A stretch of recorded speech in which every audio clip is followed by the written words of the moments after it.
রামায়ণ থেকে আমরা জানতে পারি যে লক্ষ্মণ 14 বছর বনবাসে গিয়ে জেগে কাটিয়েছিলেন।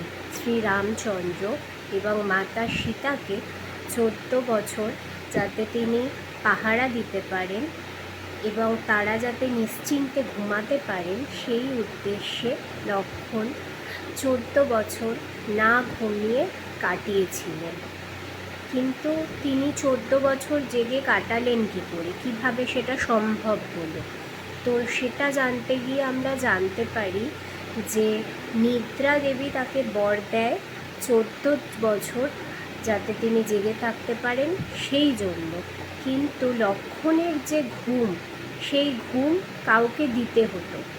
তো কি করা যায়? লক্ষ্মণ তখন সেই নিদ্রা মানে তার নিদ্রা তার স্ত্রী উর্মিলাকে দেন এবং উর্মিলা 14 বছর নিঃস্বার্থভাবে ত্যাগ স্বীকার করে ঘুমিয়ে কাটিয়ে দেন।